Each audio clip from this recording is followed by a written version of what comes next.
കിട്ടേണ്ടതെന്ന് പറഞ്ഞതാ. എന്നാലേ പെട്ടെന്ന് നീ അതെന്താ നോക്ക്. അത് കുടിക്കാൻ പോകുന്നത് വൈദേഹിയല്ല, നീയാടി. പഞ്ചസാരയ്ക്ക് പകരം 4-5 മുളക് കൂടി കൂടുതൽ ഞാൻ ഇടാം. കുടിച്ചിട്ട് ആ രുചി എങ്ങനെയുണ്ടെന്ന് എന്നോട് കൂടി ഒന്ന് പറ.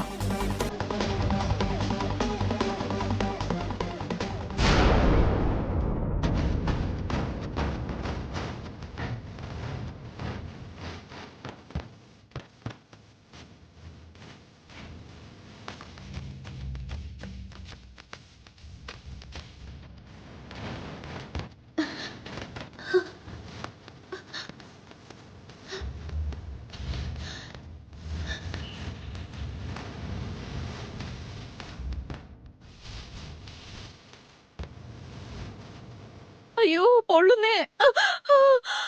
അയ്യോ അയ്യോ, എന്റെ കൈ പൊള്ളുന്നേ. ഞങ്ങള് വെറുതെ വിട്ടേക്ക്. ഏയ്, ചിട്ടകളെ തെറ്റിക്കരുത്, അല്ലെങ്കിൽ വീണ്ടും ചാട്ടവാറടി കിട്ടും. അത് വേണ്ട. അയ്യോ അയ്യോ. ആ പെണ്ണിന്റെ പൂജ കഴിയുന്നത് വരെ നിങ്ങൾ ശിക്ഷ അനുഭവിക്കണം. അയ്യോ.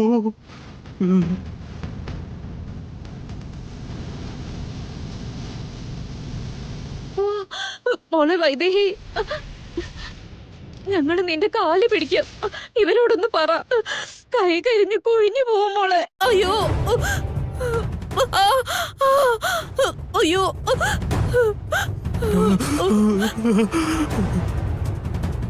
അതാണോ നിങ്ങളുടെ പ്രശ്നം?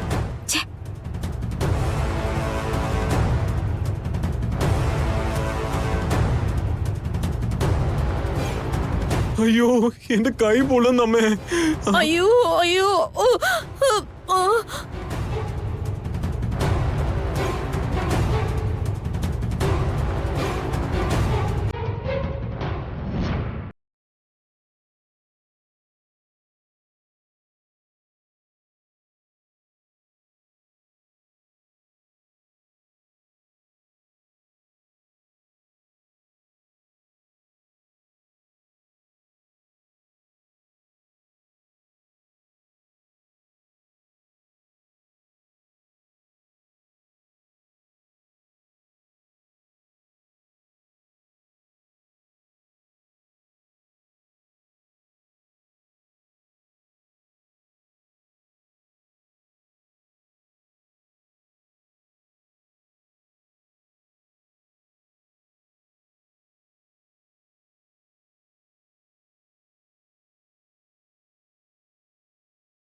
അതെ, കുറച്ച് വെള്ളം കുടിച്ചോളൂ.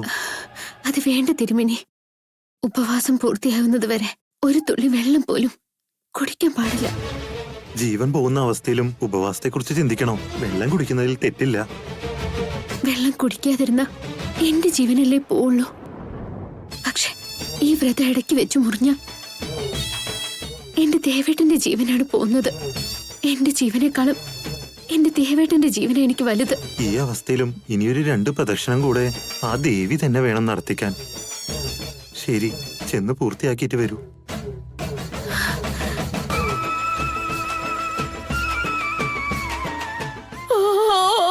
അയ്യോ.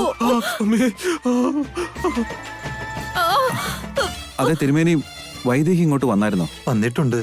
പ്രദക്ഷിണം ചെയ്തുകൊണ്ടിരിക്കുക.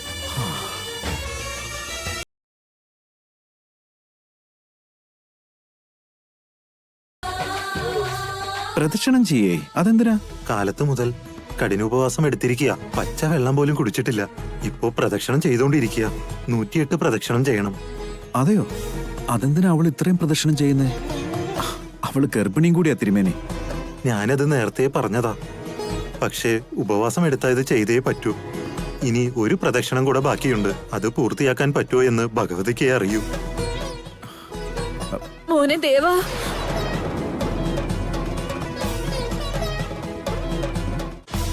അയ്യോ അയ്യോ. നിങ്ങളെന്താ ഇവിടെ? ഇതെന്താ പതിവില്ലാതെ ഇങ്ങനെ? അവര് രണ്ടുപേരും വ്രതം എടുത്തിരിക്കുക. വിചാരിച്ച കാര്യം നടക്കാൻ വേണ്ടി നിവേദനം അർപ്പിച്ചിരിക്കുക. അതെ ദേവ, വൈദ്യയുടെ കുഞ്ഞിനൊരു ആപത്തുണ്ടാവാതിരിക്കാൻ ഞങ്ങൾ ഉപവാസം എടുത്തിരിക്കുകയായിരുന്നു. നിങ്ങളോ? അത് എന്റെ കുഞ്ഞിന് വേണ്ടി നിങ്ങൾ ഉപവാസം എടുക്കുക. അത് വേറെന്തെങ്കിലും കാര്യം നടന്നു കിട്ടാൻ വേണ്ടിയായിരിക്കും. അതാ ഇങ്ങനെ കൈ പൊള്ളിക്കേണ്ട അവസ്ഥ ഉണ്ടായത്. അങ്ങനെയൊന്നും ഇല്ല ദേവ. വൈദേഹിയുടെ വ്രതം കഴിയുന്നവരെ ഞങ്ങൾ കയ്യിൽ കർപ്പൂരം കത്തിച്ചോളാന്ന് പ്രാർത്ഥിച്ചതാ. വൈദേഹിയോട് വേഗം ഉപവാസം തീർക്കാൻ പറ.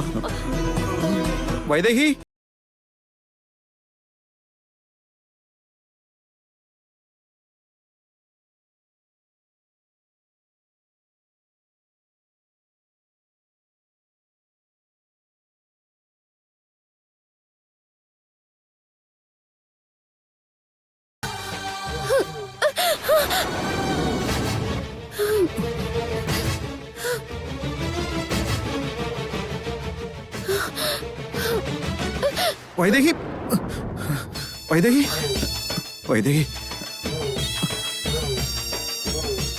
വൈദേഹി, വൈദേഹി, ഇങ്ങോട്ട് നോക്ക്. വൈദേഹി, വൈദേഹി, എന്താ ഇത് വൈദേഹി? നീ എന്തിനാ ഇങ്ങനെയൊക്കെ ചെയ്യുന്നേ? സ്വന്തം ആരോഗ്യം പോലും വകവയ്ക്കാതെ. എനിക്കൊന്നും പറ്റിയില്ലല്ലോ ദേവേട്ടാ. ഇനി എന്ത് പറ്റാനാ വൈദേഹി?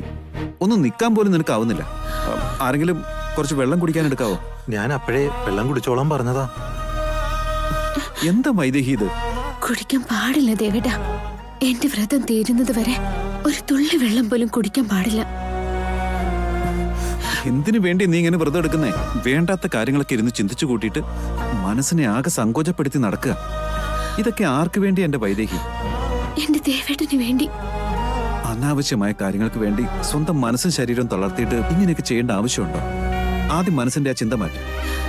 ഇപ്പൊ നീ എന്ത് തന്നെ വിചാരിച്ചാലും ഞാൻ നീ പറയുന്ന അനുസരിക്കാൻ പോകുന്നില്ല. വാ, വീട്ടിലേക്ക് പോ. ഒന്ന് നിക്ക്. ഇനി ഒരു പ്രദർശനം കൂടിയേ ബാക്കിയുള്ളൂ. അതോടെ വ്രതം പൂർത്തിയായിക്കോളും. അല്ലെങ്കിൽ ഇതുവരെ കഷ്ടപ്പെട്ടതെല്ലാം വെറുതെ ആയി പോവും. ചെയ്തതിന്റെ ഫലവും കിട്ടില്ല. അല്ല തിരുമേനി, അവളുടെ ഈ അവസ്ഥ നിങ്ങൾ കണ്ടിട്ടും പിന്നെ ഇങ്ങനെ പറയാ? ഇനിയും അവൾ ഒരു വട്ടം കൂടെ. എനിക്ക് ഒരേ ഒരു പ്രദക്ഷിണല്ലേ ഉള്ളൂ. ഇപ്പൊ എന്താ വേണ്ടേ? നിന്റെ ഈ പ്രദർശനം പൂർത്തിയാക്കി നിന്റെ വ്രതം തീർക്കണം, അത്രയല്ലേ ഉള്ളൂ? ആയിക്കോട്ടെ, നീ എന്റെ നല്ല പാതിയാണ്. നീ ഇവിടെ വന്ന് ഈ പൂജ കഴിക്കുന്നതും അത് ഞാൻ ചെയ്യുന്നതും ഒരുപോലെ തന്നെയാ മോളെ. എന്ന് വെച്ചാൽ നീ ചെയ്യുന്നതിന് തുല്യം. ഞാൻ തന്നെ ചെയ്യണം ദേവേട്ടാ. നീ തന്നെ ചെയ്യുന്നത്, പക്ഷെ എന്റെ കൂടെയാന്ന് മാത്രം.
വൈദേഹി, വൈദേഹി,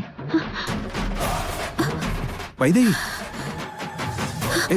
വൈദേഹി. ദേവേട്ടാ, എന്തായാലും വ്രതം പൂർത്തിയായിരിക്കുന്നു.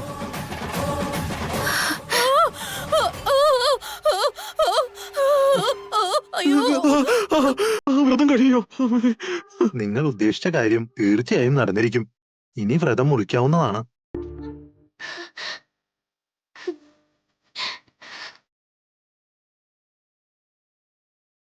അമ്മേ, അവള് വ്രതമൊക്കെ കഴിഞ്ഞു. അയ്യോ, രക്ഷപ്പെട്ടു, രക്ഷപ്പെട്ടേ. അമ്മേ, അമ്മേ, അമ്മേ. ഈ തീർത്ഥം കുടിച്ചോളൂ.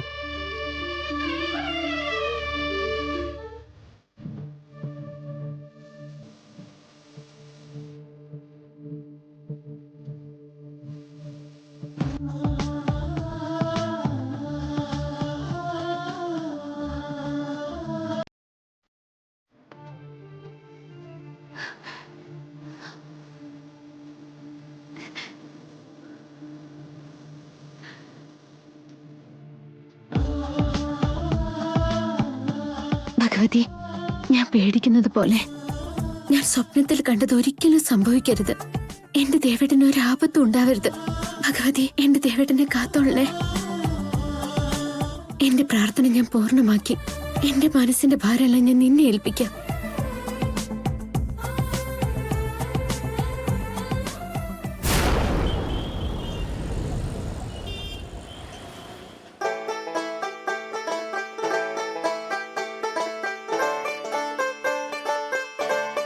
എന്താ ചേട്ടാ വേണ്ടത്? നിന്റെ ഊർമിളേച്ചിക്ക് ജ്യൂസ് വേണോ അത്രേ? എന്ത് ജ്യൂസാന്ന് വല്ലതും പറഞ്ഞായിരുന്നു, ഞാൻ ഉണ്ടാക്കി തരാം. അതൊരു സ്പെഷ്യൽ ജ്യൂസാ, നിനക്കറിയില്ല. അത് ഞാൻ തന്നെ ചെയ്താലേ പറ്റൂ. ഞാൻ നോക്കിക്കോളാം, നീ പോയിക്കോ. ശരി ചേട്ടാ. ആ ഉം. ആഹാ, അടിപൊളി.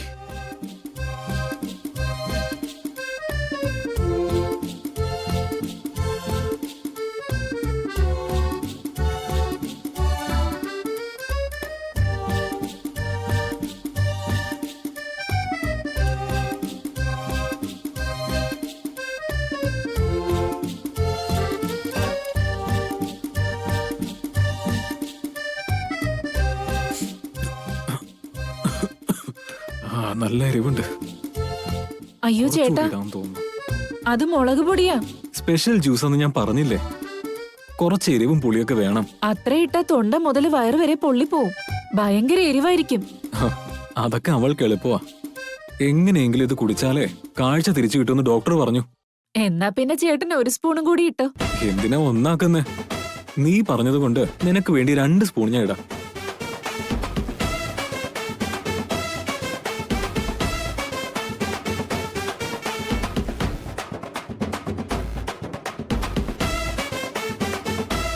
ആവശ്യത്തിനുള്ള മുളക്, ഒപ്പത്തിനൊപ്പം വാട്ടർ. അത് അടിപൊളി ജ്യൂസായിരിക്കും.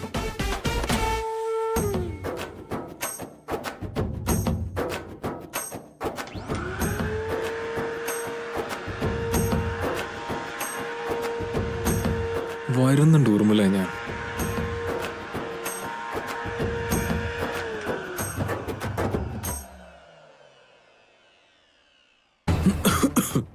ഡെമോ, 1.5 എരിവുണ്ട്. ഗ്ലാസ് എവിടെ? ആ. ഇത് കുടിച്ച് കണ്ണീന്നിങ്ങനെ നീരൊഴുകണം. ആഹാ, ഇതാണ്.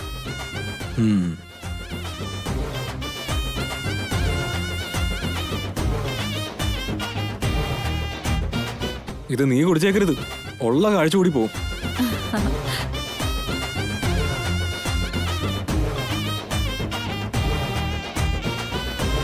അജയ, എന്താ മോനത്? ക്യാരറ്റ് ജ്യൂസ് അമ്മേ, ഊർമിളയ്ക്ക് കൊടുക്കാനാ. കണ്ണിന്റെ കാഴ്ച പെട്ടെന്ന് കിട്ടാൻ. പാവം, അജയൻ ചേട്ടന് കാലിന് സുഖമില്ലാതെ ഇരുന്നപ്പോ ഊർമിള ചേച്ചി തിരിഞ്ഞു പോലും നോക്കിയിട്ടില്ല. എന്നിട്ട് ഊർമിള ചേച്ചിയുടെ കാഴ്ച പോയപ്പോ അജയൻ ചേട്ടൻ ചേച്ചിയെ പൊന്നു പോലെയല്ലേ നോക്കുന്നേ. ഇതിനൊക്കെ എത്ര വലിയ മനസ്സ് വേണം. നിനക്ക് വരെ അത് മനസ്സിലായി, എന്നാൽ ഊർമിളയ്ക്ക് അത് മനസ്സിലായില്ലല്ലോ.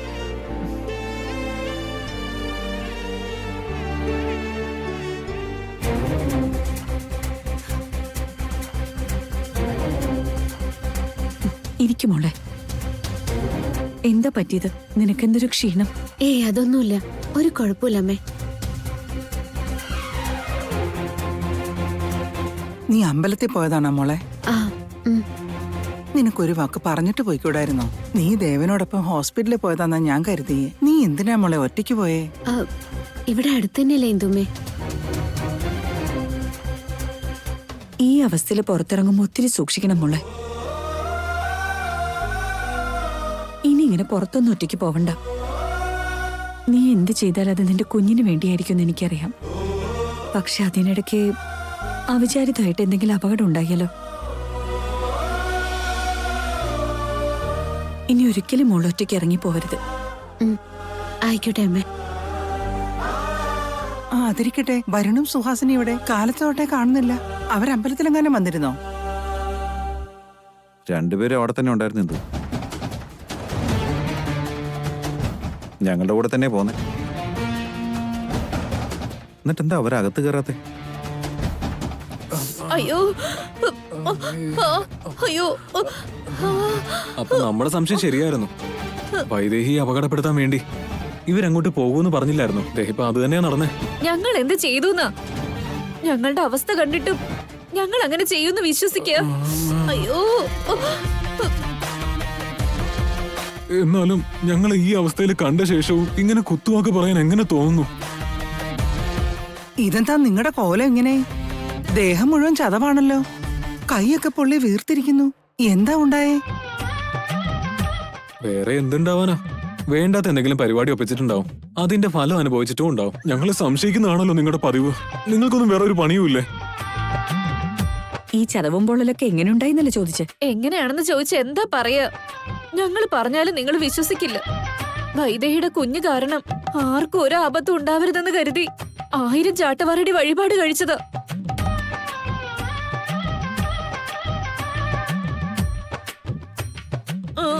അതെ, ദേഹം മൊത്തം ചതഞ്ഞിരിക്കുക.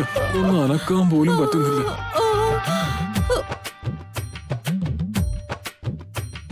ഇത് നോക്കിക്ക്, ഉള്ളം കയ്യിൽ കർപ്പൂരം കത്തിച്ച വഴിപാട് നേർന്നു. നോക്കിക്ക്.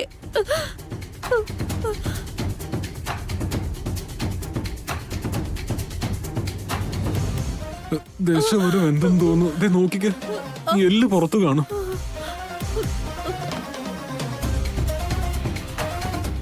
ഇതൊന്നും പോരാഞ്ഞിട്ട് വിശന്നിട്ട് വയറ് കത്തുന്നു. ഇതുവരെ ഒരിറ്റ് വെള്ളം പോലും കുടിച്ചിട്ടില്ല. ഞങ്ങളുടെ വിഷമം മനസ്സിലാക്കാതെ എന്തിനാ ഇതുപോലെ കുത്തുവാക്ക് പറയുന്നേ? സംശയം വെറുതെ ഉണ്ടായതല്ലല്ലോ. ഇതിനു മുമ്പ് ചെയ്തു കൂട്ടിയതെല്ലാം അത്തരം കാര്യങ്ങളായതുകൊണ്ടല്ലേ സംശയം തോന്നി തുടങ്ങിയത്. ആ ചേട്ടൻ പറഞ്ഞത് കറക്റ്റാ. ചിലപ്പോ ഇതൊക്കെ അവര് വൈദേഹിക്ക് വേണ്ടി പ്ലാൻ ചെയ്തതായിരിക്കും. ഇതിനു മുമ്പുള്ളത് റിവേഴ്സ് ആയതുപോലെ ഇതും തിരിഞ്ഞു ഫലിച്ചതാവും. വൈദേഹിക്ക് വേണ്ടി പ്ലാൻ ചെയ്തതാണോ? ആണോ വൈദേഹി? സത്യമാണോ ഇത്?